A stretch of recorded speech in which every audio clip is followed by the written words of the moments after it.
What's good, everybody? It's Jelly with Squid Industries, and today I'm going to be bringing you a tutorial on the shortstop.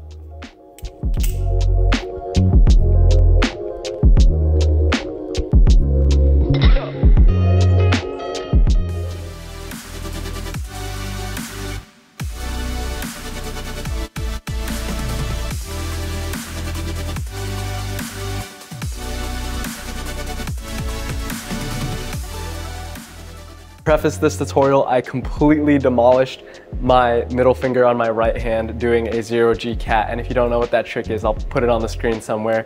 But yeah, it is a crime scene under this band-aid, so I'm going to be doing this entire tutorial with my left hand. So for you lefty flippers, it's your lucky day, I guess. And yeah, so here are the prerequisite tricks. The only trick I recommend to learn before the shortstop is the reverse thumb roll to reverse middle finger chaplain. When you're first learning the shortstop, it's best to start on the bite handle, especially when you're trying it on a live blade. It's just a little bit harder to get cut that way. As you can see, if you end up stalling at this point, you're going to contact the spine and not the blade, rather than risking getting cut doing it from the safe handle. But it is possible both ways. So from that bite handle, you're going to do a reverse thumb roll over and then catch it in this position. So if you've ever done a reverse thumb roll to middle finger chaplain before, it is a pretty similar movement. So instead of getting straight into that chaplain, you're going to catch it at this position where you would do the chaplain between your ring finger and your middle finger. And the shortstop is one continuous motion, so as soon as it reaches this position, you want to immediately transition into the next set of movements. So you're going to push your ring finger forward while you're bringing your middle finger back. And while you're doing that with your fingers, your wrist is going to be tilting back as well.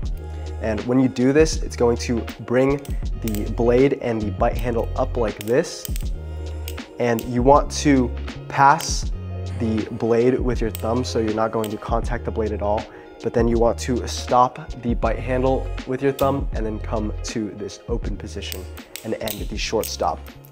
So altogether, it'll look like that. A lot of people will struggle with this second step and actually finishing the shortstop cleanly like that. And the reason a lot of people mess up is because your ring finger might not be strong enough yet to push it over. So you can compensate for that when you're first learning it by using more of your wrist movement to swing the bally over. And also, a lot of people will stall at this position and not actually come to a close, and you might be tempted to use your index finger and push the bally down like that to get to this open position. To avoid doing that, what you want to do is actually spread your middle finger and your thumb a lot farther apart, especially your thumb, because when you're bringing the rest of the bally over, you want to make sure that it not only passes the blade, but that your thumb hits near the bottoms of the handles here so that it comes to this close.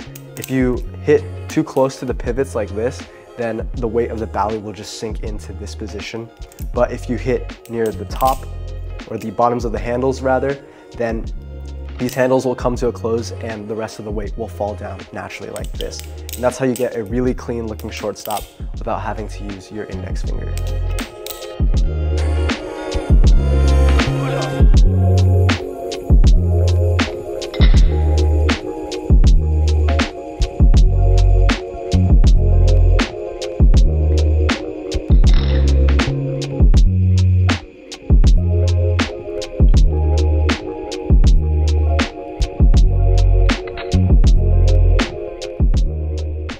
The shortstop is a closing trick, so there's not too much you can do out of it without it still being a shortstop. There are a couple tricks that you can do.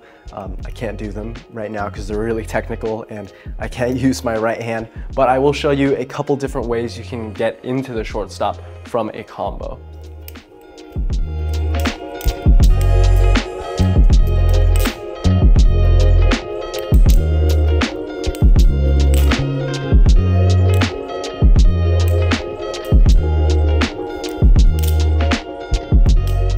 This last trick is kind of a variation of the shortstop. It's an extended shortstop basically, but a lot of people call it the inverse chatter. So here is that. It's a little bit sloppy because it's on my left hand, but yeah, here it is.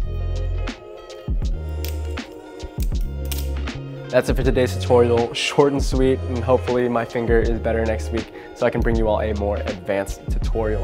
If you like the video, then like it and comment down below with what tricks you want to learn next. And of course, if you haven't already, visit our other social media platforms and the Squid Industries website so you can pick up a Balisong and start flipping. And I'll leave you all with a pretty short lefty flipping clip. So I'll see y'all next time. Peace.